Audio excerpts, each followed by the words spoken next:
Hello and welcome to part two of the Everyone's a Critic. Uh, because now it's part critic episode where we discuss two new movies. Earlier this year, if you've been following the show, all nine of you who've been following the show, I covered Zootopia 1 with my friend Jonathan Pinzon. Um, and and wasn't exactly I wasn't didn't exactly agree with the critical conscientious. Um I will just say for anyone who has seen that episode, but it's been a while, um I will just say that while it has a great message for kids, it's beautifully animated. It's beautifully animated, and Nick and Judy work together as a pair. And there is some cool world building off at the sides.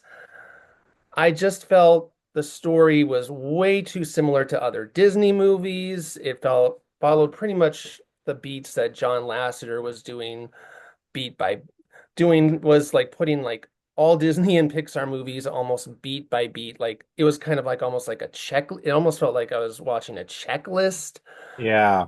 That was I on her own, I kind of don't feel like Judy is a particularly likable character. And the first movie, actually, while it doesn't condone her prejudice towards predators or foxes, it does condone her entitlement to have exciting cases the first day of the job and and and working with the mob and blackmailing a private citizen.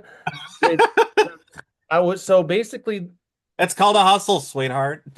yeah, but so basically the movie could be described as a Karen learns that police brutality gets results, but it's okay because she also learns that prejudice is bad. Um, that's Kind pretty, of a mixed message there, but yeah. I mean, yeah. And one, sorry, I just have Go to, ahead. and also the movie just has way too many familiar kids movie tropes and beats with no new variation. And considering the talent not just in front of the screen but behind it, I was hoping for some more variation or something new to go along with it. But again, we got the fucking dance party ending. We've got the Godfather reference because that's always a go-to thing in kids media for the adults, et cetera, et cetera, et cetera. Yeah. I mean, yeah, I loved the first Zootopia. My mom, may she rest in peace, she loved the first Zootopia. At one point, she told me it was her favorite Disney movie. Oh, really? Like, I mean, again, maybe she changed her mind after, but I just remember this one time Mhm. she said that was like her favorite Disney Oh movie. no, this is like She the loved. second time I've told you I didn't like one of your mom's favorites. How dare you? Yeah. How dare you insult my mother and her taste in movies? Yeah. She's looking down on heaven, being Based like, in Disney movies. "Yeah, they're both Disney movies." Um, and yeah, I like the first Utopia a lot. Like I said, like you said, beautifully animated, a lot of great comedy, and I love the chemistry between Nick and Judy. And yeah, I see where you're coming from, that Judy as a protagonist can be a little annoying, which the second movie kind of goes into, but we'll talk about that in a Yes. bit. Mhm. And I mean, I love the message of the movie overall, which is, don't judge people. I mean, okay, it is a little problematic that they're making it like a racism allegory, Oh you yeah. know? And by the way, here's another problematic thing I noticed. The fox voiced by a white guy gets Is redeemed. supposed to be a minority. But his little fox partner, who's voiced by a black guy, Never mentioned in it again throughout the rest of the movie. You know, I'm not defending the problematic stuff, but one of the hallmarks of a classic Disney movie is some problematic stuff. Like every Disney movie's got to have something problematic about it. That comes with the pack. Yeah, I I guess but I don't know if you made a live action movie where Idris Elba racially profiled Jason Bateman, that would not get made. Someone on set would be like, "No fucking way." You know Disney is watching this right now and they're taking notes like, okay, got it. So for the Fox, we'll cast Donald Glover. yes, Donald Glover, and we'll cast yeah, Donald Glover plays the Fox. Got it. I Yeah. mean, let's just race swap another character. What could go wrong? Uh, yeah, but honestly, I'll say this, I also kind of wasn't a fan of, even though I my opinion stands on the first Zootopia, I wasn't all completely a fan of our video on it because I kind of feel like when I kind of also sounded like a crazy person throughout that video and was ranting and raving, and even editing it, I was just kind of like, dude, it's just a fucking kids movie. It's like get a life. It's like there's people dying. Kim, there's people that are dying. Yeah, and you decided to spend 2 hours of your life just Arguing, ranting, not even really arguing, just ranting about a kid rant. movie. Uh, yeah, but people on YouTube actually liked that episode because they don't Well, like Disney. Well, that, and I think that rage is very popular on YouTube, especially with the algorithm. Like, people love watching negative reviews because it's more fun for them to watch a reviewer like trash a movie, and which is kind of sad to think of. I mean, I No. understand negative reviews can be fun, and when a reviewer rants about a movie, it can be fun.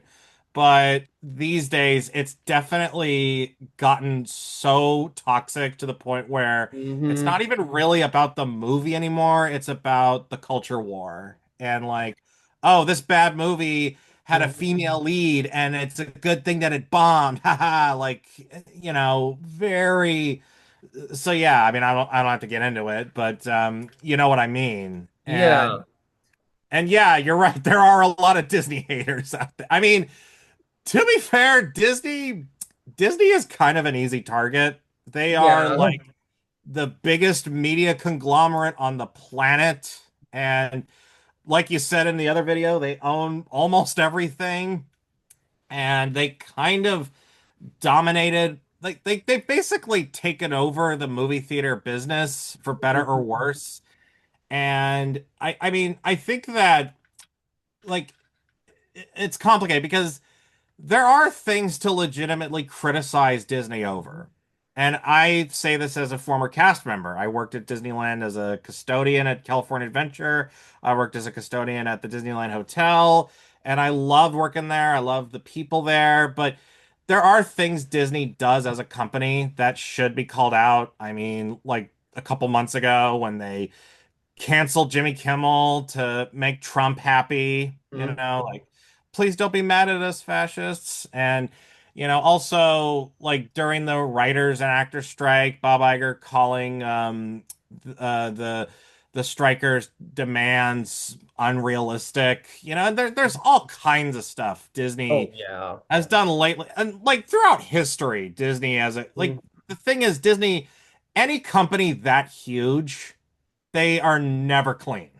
Like Yeah. any company, like that's capitalism for you. There is no such thing as ethical consumption under capitalism. I'm sorry. Mhm. But I gotta say, some of the Disney haters hate Disney because of diversity, because Yeah. of race swapping or like having this agenda. And Yeah. sometimes I feel like Mr. Incredible when I criticize Disney for uh relying too much on franchise IPs, not paying their cast members enough, not investing in the parks enough. And then some Disney hater comes up and says, "Yeah, and they made Ariel black." I'm gonna be like, "You're not affiliated with me." Yeah, it's like, I'm sorry, there's real problems in the world and you care about Ariel being black? Yeah, you know what? There's only one time that that something that was similar to a live action Disney remake did kind of bother me. But it was for a movie actually made for adults. It was the Kiss of the Spider-Woman remake with Oh yeah, with Jennifer Lopez. Lopez. Yeah, and what not to have you seen that one yet? I did actually. I was one of Yeah. the few people that saw it. Yeah, so here's the thing. In the one of the points of the original is that a trans woman and a straight man can get along and connect. Wait, I thought he was a trans man. Sorry, trans man. I no. Yeah, a uh, trans man mhm, and a gay man, mhm, like they're mhm. jailmates basically. They're Yeah. cellmates. Yeah, And yeah, here's the thing. In the original, they were just friends, and that was kind of the point that despite right. having, different backgrounds, they could still connect in the remake they fuck. They literally fuck. Yeah, no, a straight guy can't possibly just be friends with someone in the LGBTQ community. You know, the Kiss of the Spider Woman remake was produced by Ben Affleck and Matt Damon. Just saying.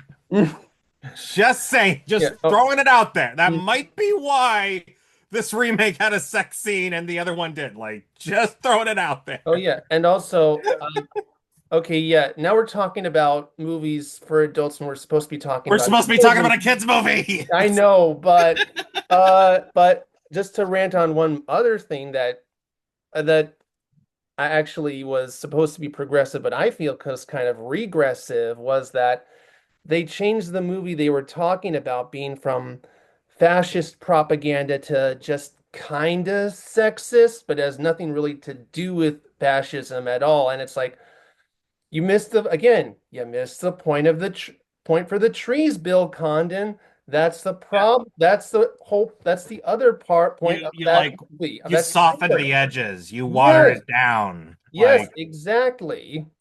And for what? Some cool choreography and visuals? Jennifer Lopez is not a Broadway style singer. I'm sorry, no. but she's just not. So I can't even say it's a great showcase for Jennifer Lopez because it isn't. The only thing Mm-mm. that's kind of a good showcase for is Diego Luna playing yet another revolutionary who uh I have basically friends everywhere. yes, basically he kind of just plays his character from Andor again, but hmm that is a that but we were just talking about him. But yeah, it's like Kiss of the Spider Woman was kind of the Kiss of a Spider the Spider Woman remake was kind of a live action Disney remake for adults because it tried to be more progressive, but in a way that ended up coming off as regressive Yeah. and softening the edges. I can't wait to see what they do with the live action Moana and how much they missed the point of the original there. Even Hmm. though it came out like less than a decade ago. Like we're doing live action remakes of movies that just had a sequel. Like what are we doing? I mean, pretty soon we're gonna get live action remakes of Disney movies that haven't been made yet. Yeah, well, some had argued that Ant-Man and the Wasp: Quantumania was a live-action remake of Strange Worlds. And that came out like those came out within 2 months of each Yeah. other. Yeah, and I will preface to say that besides Inside Out 2, which is Pixar, I haven't actually seen an animated Disney movie since Encanto. So I don't can't say I agree with the conscientious on Strange World, Wish, or Moana 2 because I haven't seen them. I can't judge them. So look, if you're gonna say, well, at least Zootopia 2 isn't those movies, maybe. I don't know. I haven't seen it. I did think Inside Out 2 was is better than Zootopia than I will say that I did enjoy Inside Out 2, but maybe because I also enjoyed Inside Out 1. Right.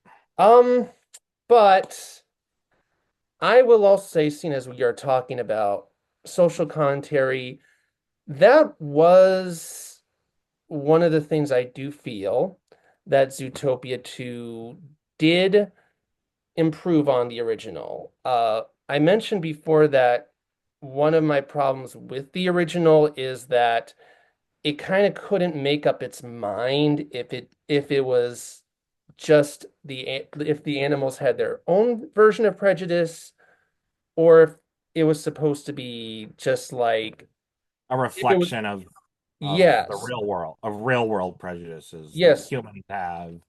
yeah, but and lines like you can't call another bunny cute or you can't touch her wool just kind of muddled that. It's like my theory is I think that the bunnies are supposed to be like white women or so, like maybe Judy Hopps is saying as a white woman, like it's like a woman can call another woman the B word, but when men do it, it's maybe that's what they were implying. I don't know. Yeah, but here they got rid of any jokes like that. And they do still have a racism metaphor. They still do have social commentary, but they make sure that it really is more just focused on their version of prejudice. And it's like I think this movie is I don't know if this is a spoiler or not, but it's basically about gentrification. I Hmm. mean, the mammals like they go to this neighborhood full of reptiles and they tear it down to build their own houses, like and I mean, I there was this tweet by or not tweet, but rather post on Blue Sky from this other reviewer named Bob Chipman. Are you familiar with that? Yes, movie Bob. Yeah, he he posted about Zootopia 2. He basically said that this sequel kind of feels like it's aware of the criticisms that the first movie's social commentary doesn't really hold up.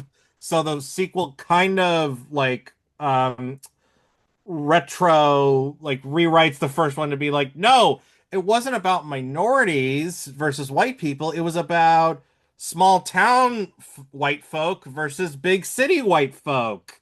And now this is about people of color. Like, maybe that's Bob Chipman's post, not mine. But like, I mean, it is kind of interesting to think about because like Judy Hopps was this small town farm girl going to this big city, and Nick Wilde was this crook who grew up on the streets. So I guess maybe that, like, the second movie kind of makes it like, oh, the first movie was about those kind of differences, not by a lot, not racism, like that's just a theory.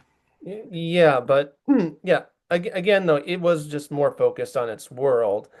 And outside of the social commentary, one other thing I did notice thinking back to the original was that even though there's a couple of cool, interesting environments, we mainly see like what makes Zootopia different from the original, from our world and the original, just kind of on the sidelines or through montages. And any like at most scenes, they're just in regular environments most of the time. It's just like the police station, but with animals, Hmm. the ice cream store, but with animals, the Right. DMV, but with animals, etc., etc., etc. But here we get like a cool gala with beautiful colors everywhere. We get this like Mhm. cool reptile bar.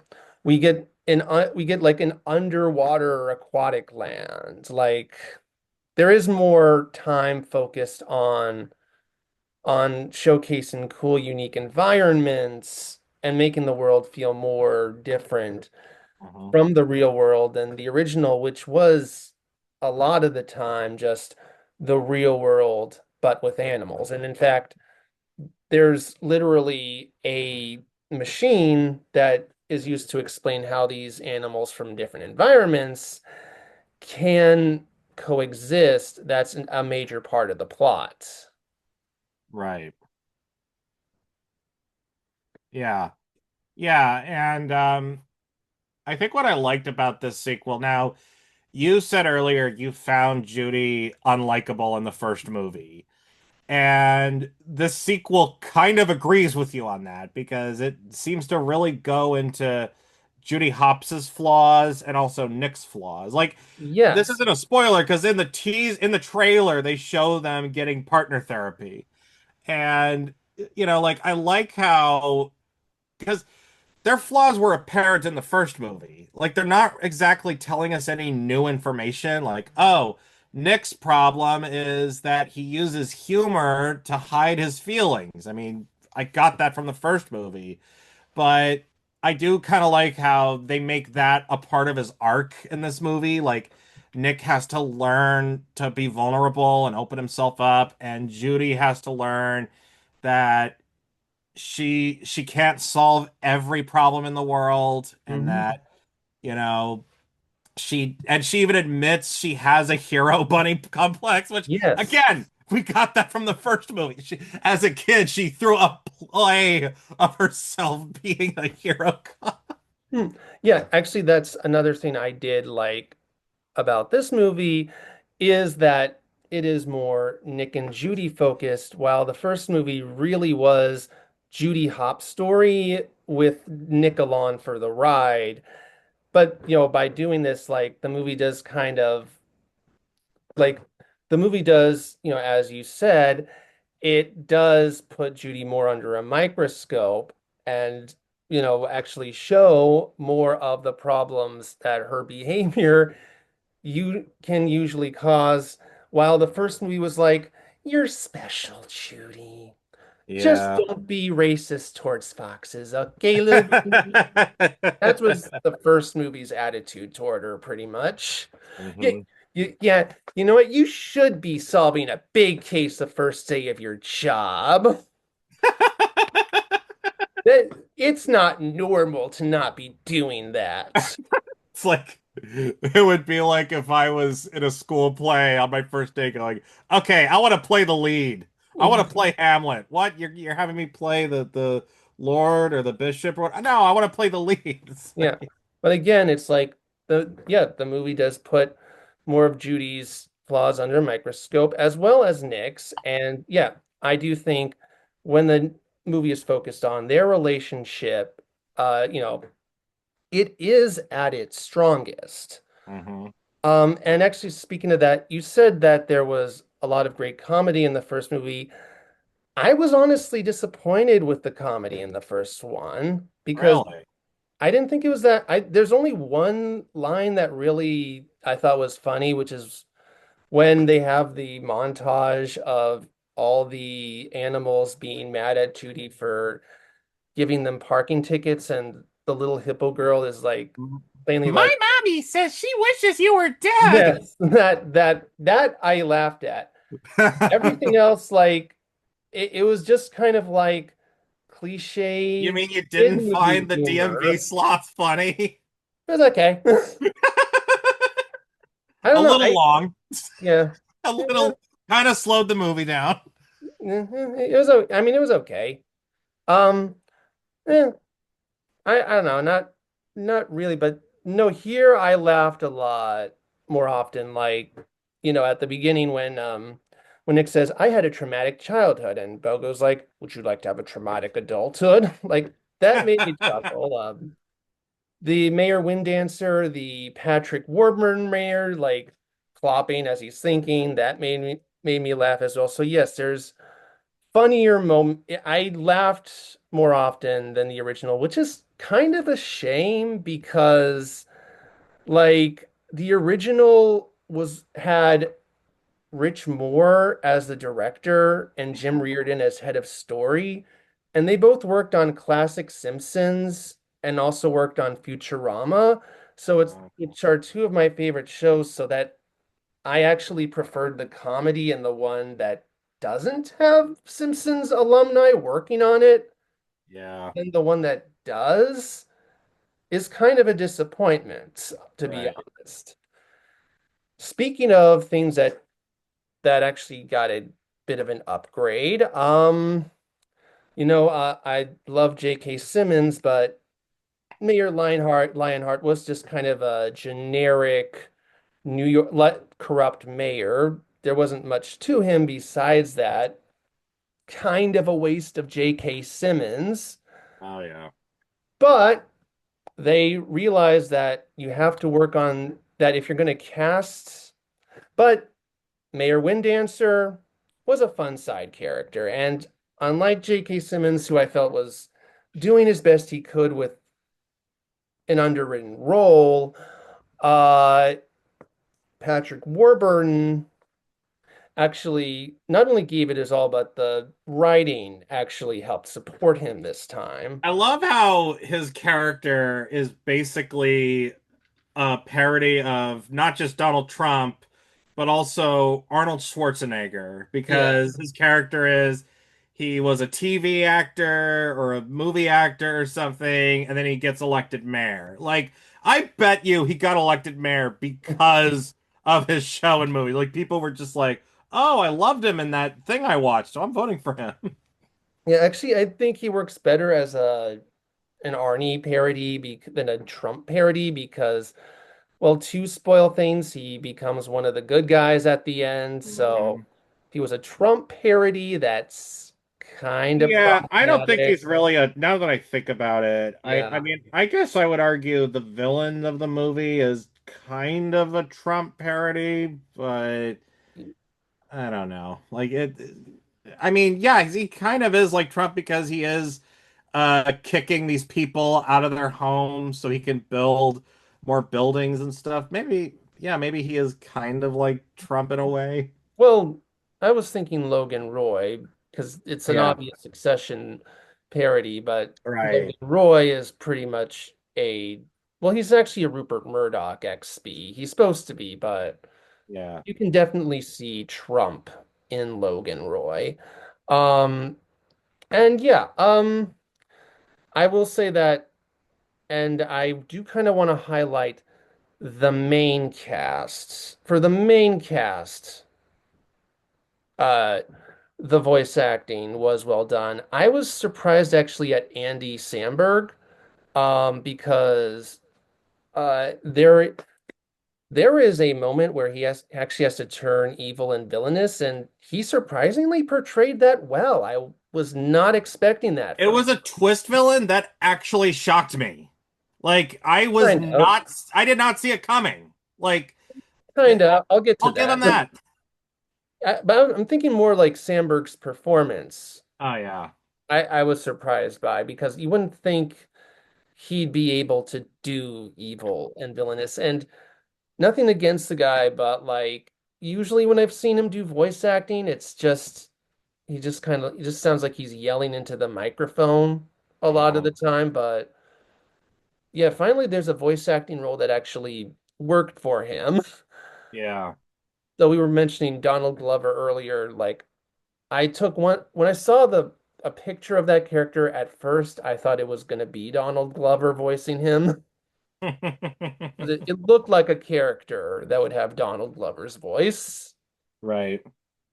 Um, and also, speaking with about Mayor Windancer, Jesus the Lizard is another fun one. Can't You mean can't go wrong Jesus? with what?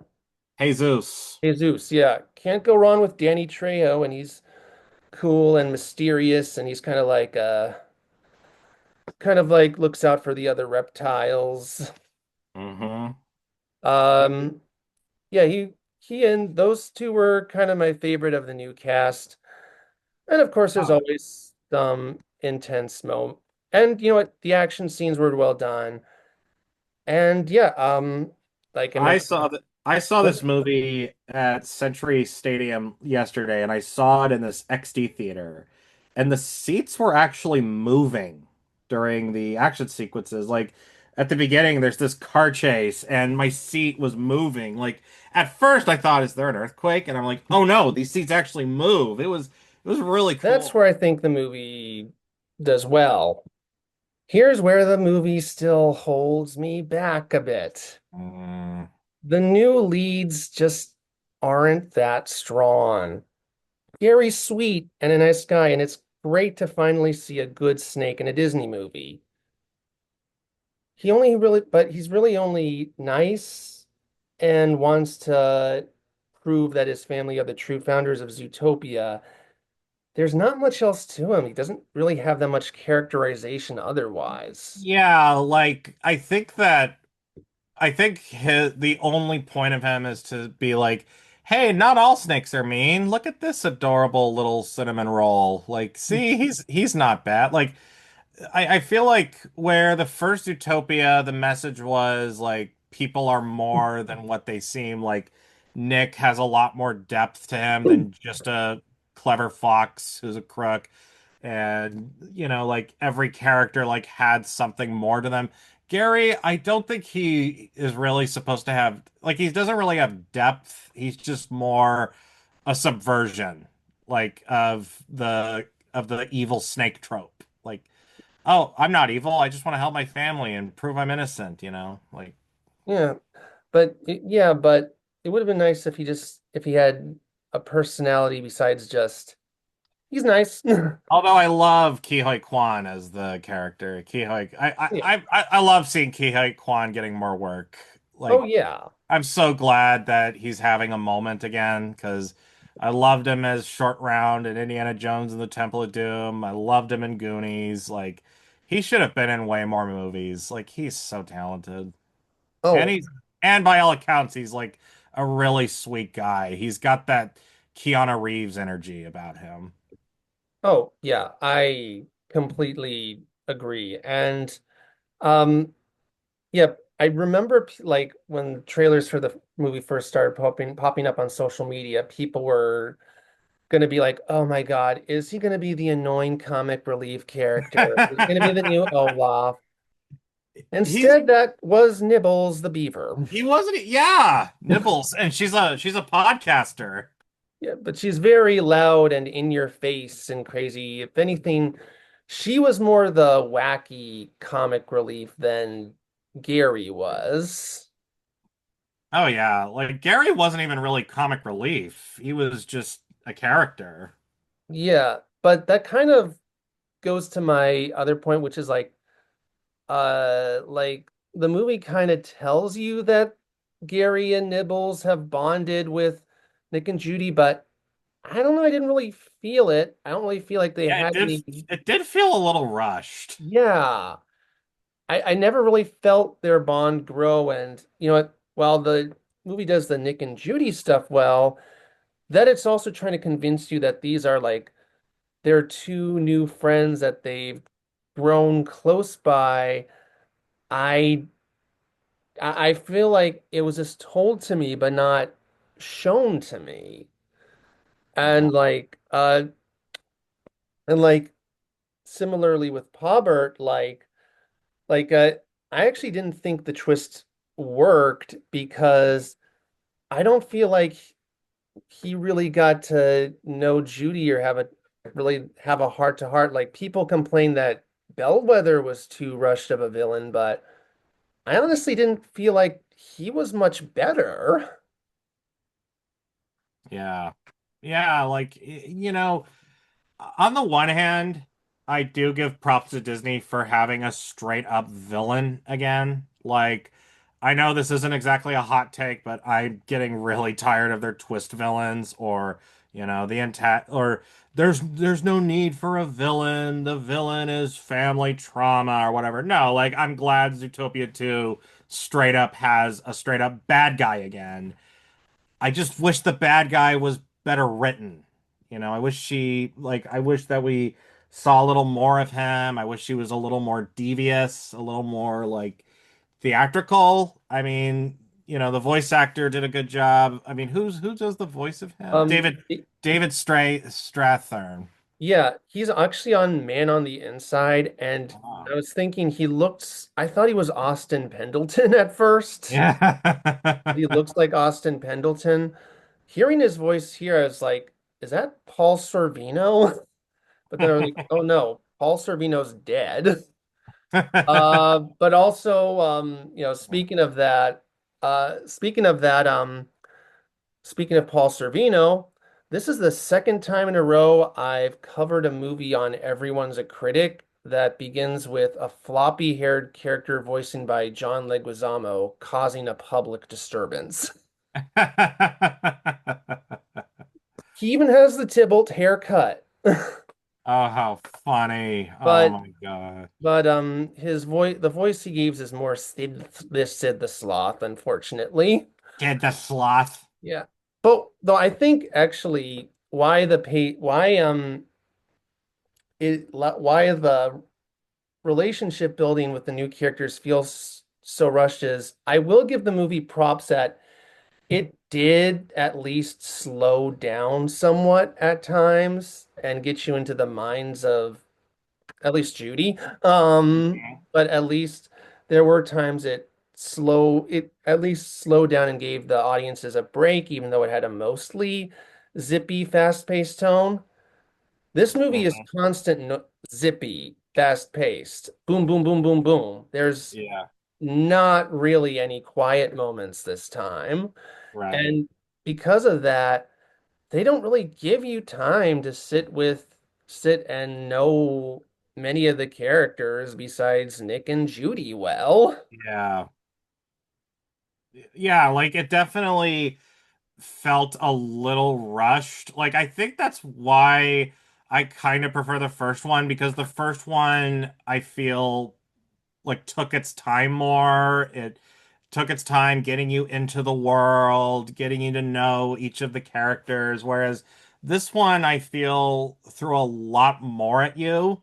And I'm not saying it's bad. It's a really good sequel in my opinion. I really enjoyed it, but it definitely does feel like because again, this movie was greenlit, or at least it was announced just a couple years ago. Like at the beginning of 2023, it was announced the same time they announced Toy Story 5. And like I feel like Zootopia 2, kind of like Moana 2, like after Wish flopped, or after Strange World flopped, Disney panicked. And Wish, of course, flopped. Like Disney panicked and they're like, we need a hit. We can't get we need a surefire hit. We need to make a sequel. What do we got? Let's make a sequel to Moana. Oh, well, we have like a Moana series. Okay, let's just take those episodes and cram them into a movie within a few months and call it Moana 2. And this one doesn't have the same problem because Moana 2, like I said, started as a TV show that they forced into a movie. This one was always meant as a movie, but it definitely, I feel, got greenlit for the same reason Toy Story 5 and Moana 2 got greenlit because Disney needs a hit. They need a surefire hit.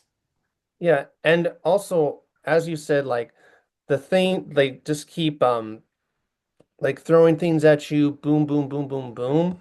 Like, and how we also said how the first movie took more of its time. That is kind of another problem because it keeps showing character after character after character after character after character after character after character at you. Hmm. This movie has to have, this movie has so many characters. All of them are voiced by celebrities, and maybe only like Hmm. 5 to 10% feel like the celebrity casting feels necessary or warranted. They cast Jean Reno, and he has Hmm. one line and grunts. I can't believe I'm saying this. Godzilla 98. used Jean Reno better than Zootopia 2 because he's a Oh. main character in that movie. One of Hmm. the mains, at least. Yeah. But the Pink Panther used Jean Reno, and all he did in that movie was like sigh and roll his eyes at Steve Martin. And also, Michael J. Fox has a cameo in this, and he also only has one line, Yep. but I loved the line they gave him. Should I say what it is, or should I just let the...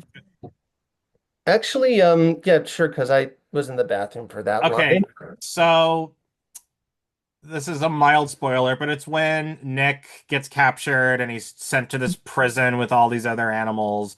And he's looking at all these cells of all these different criminals in orange jumpsuits. And there's this fox voiced by Michael J. Fox. His name is Michael J. the Fox. And he's beating up his cellmate. And when he looks at Nick, he says, "What are you looking at, butthead?" Which, But damn back to it, the... I had to be in Yes, the bathroom for that. I Shit. know, you missed the best part of the movie. Okay, but that's the one cameo that actually works. You know, it doesn't. What isn't needed? The Rock, Oh, what? screaming. You know what else isn't needed? CM Punk and Roman Reigns, and all they do is yell Uh, D Bros over and over again. We,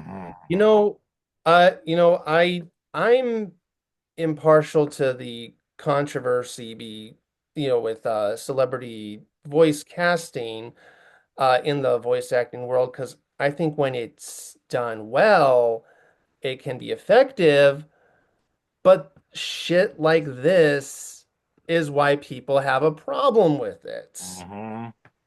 Like, I should not be telling Disney that Godzilla 98 is doing something better than you. At the end of the day, there's a reason these people, became popular. Mhm.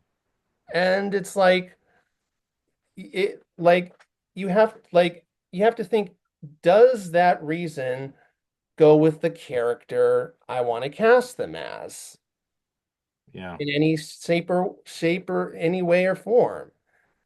And if it doesn't, just save their agent's number for when is effective. And I right. and I will give the first Zootopia somewhat credit for that.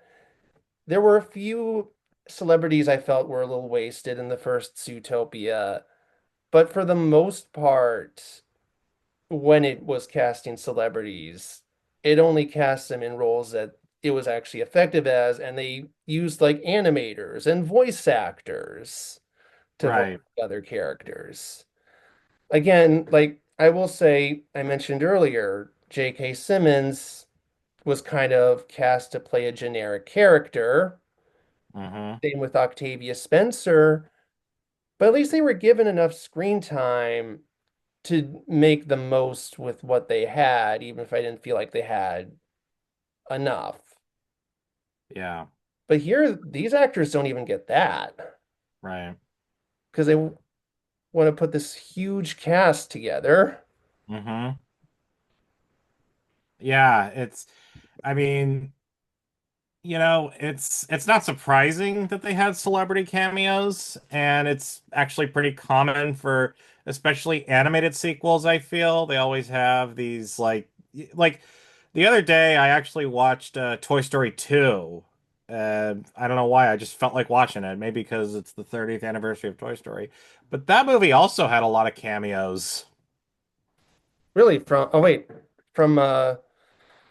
who I know Jonathan Harris was like Like the Wayne, okay, maybe they're not cameos, but they're like special, like okay, like Jodie Benson as Barbie.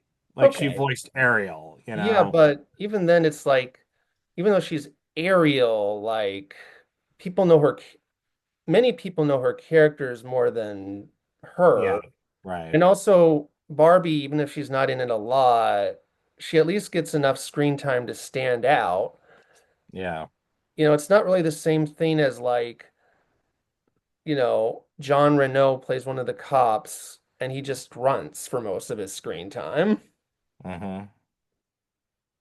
Uh, or or again.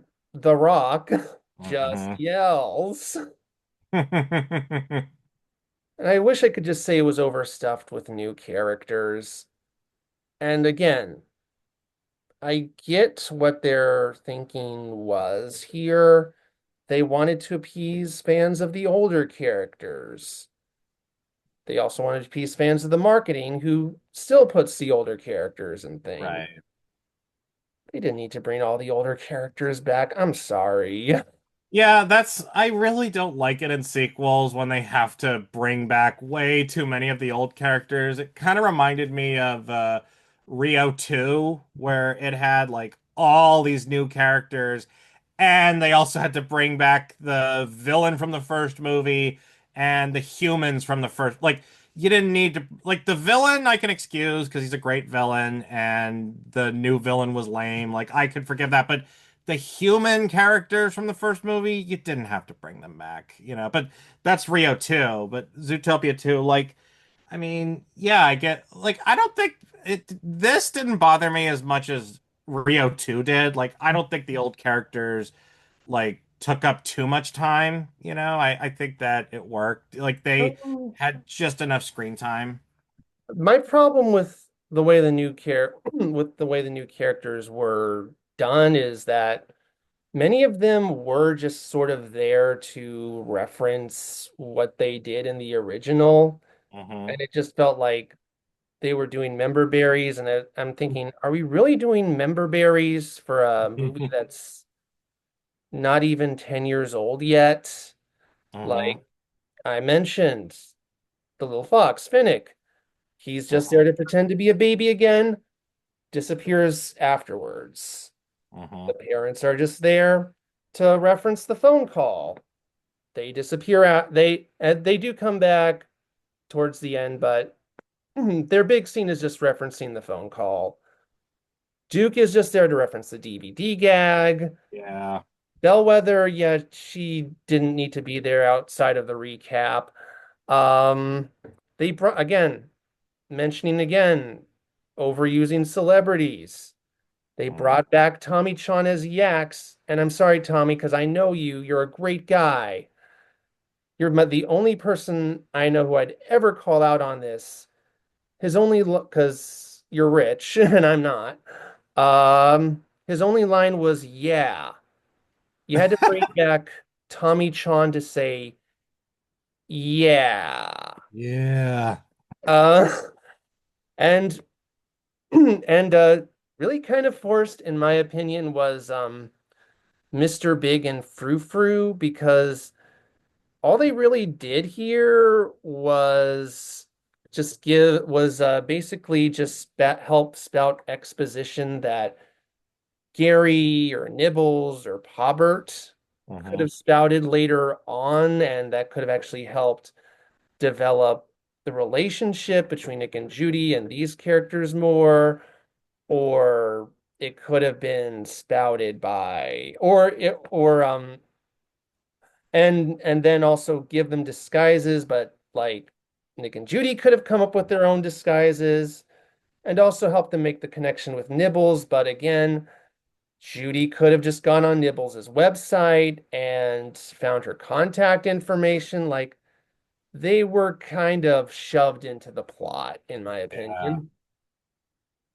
Uh, in a way that just again, it just felt like the movie was just trying to appease the fans of as many of the original characters as they possibly could.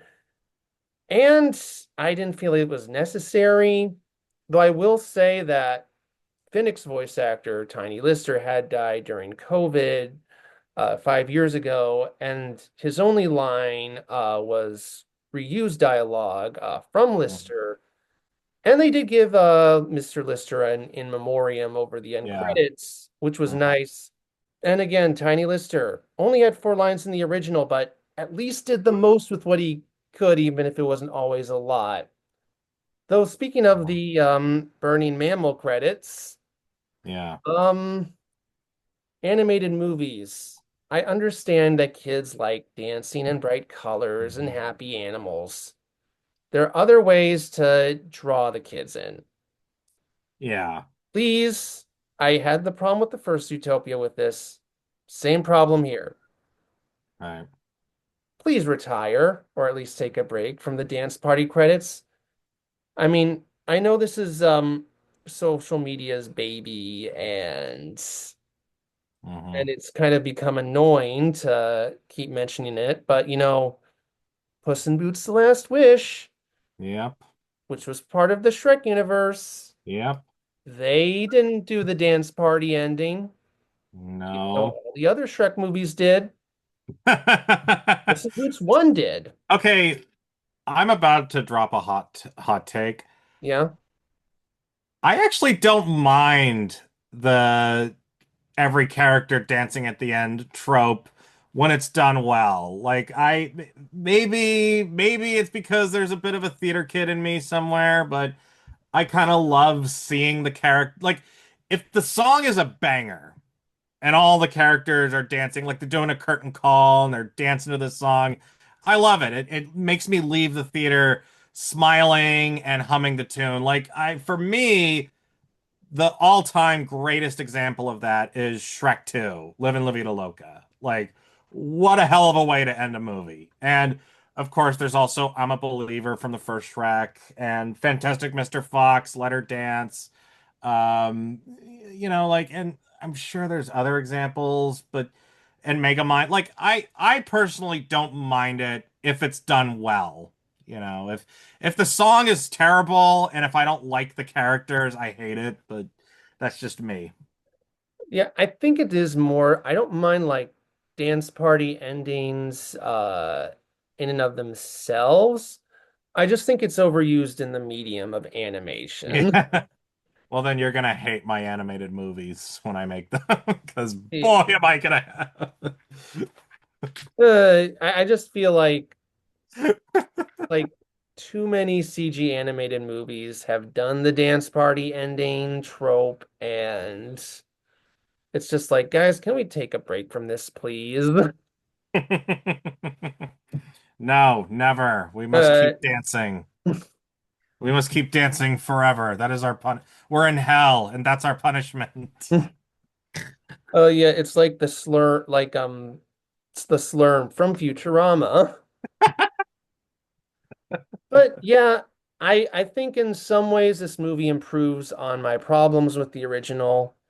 On others, it kind of magnifies them or creates new problems.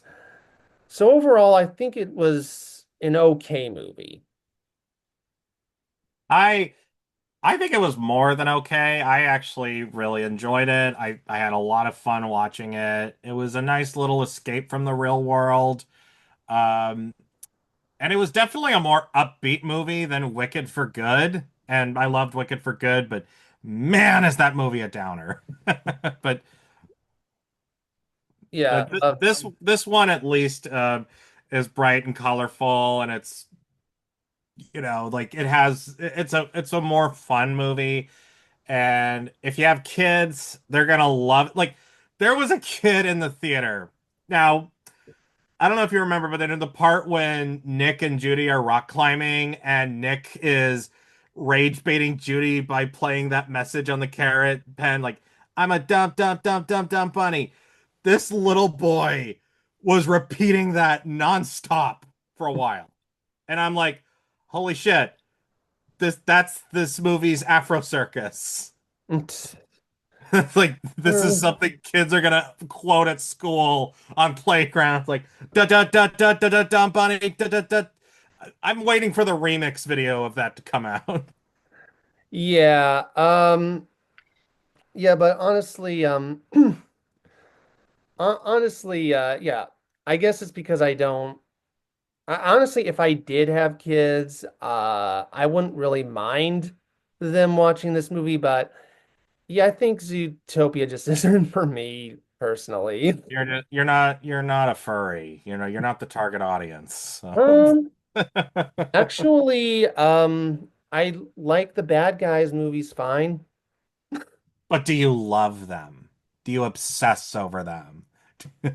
No. Okay, then you're not a furry. Uh, well, actually, you know what? even though I saw the Bad Guys 2 and thought it was just okay, and actually I just waited until it hit Amazon Prime, so I'm sorry for not seeing it in theaters and contributing to its underwhelming box office, but yeah, I will say that actually is an example of a sequel that that it has way less characters than Zootopia 2, so it ended up being a far more focused movie as a result, even if I did just think like everything about it overall was okay, even though it did have like a fast, zany energy to it as well. Mhm. Yeah. Yeah. Yeah, like I it's funny. The Bad Guys 2 came out the same year as Zootopia 2. Yeah. Okay. This is a big year for furries. Yeah, and yeah, that's true. But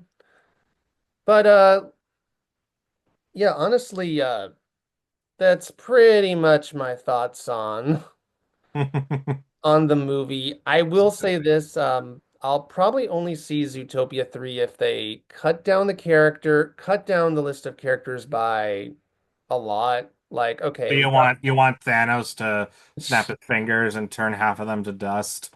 no, no, it's just like, yeah, you don't always need to bring Mr. Big back or Duke Weaselton or How what. would you feel if they make Judy and Nick Endgame? Sure, Like, why not? But yeah, yeah, like honestly, just make it like Scooby-Doo, where it's just like Nick and Judy solving mysteries with different characters. yeah. This movie is kind of like if every episode of Scooby-Doo is like, oh, look, the Hex Girls are here. Now Yeah. the big zombie guy is here. Old Man Wilkins. Scrappy's here and Scooby Dum. Oh, and here's all these several new characters we have to go through. But yeah, anyway, thanks for joining me in Of Lowell. course. Thanks for having me. And you can watch us on our VHS era episode of the Santa Claus next week. See you then.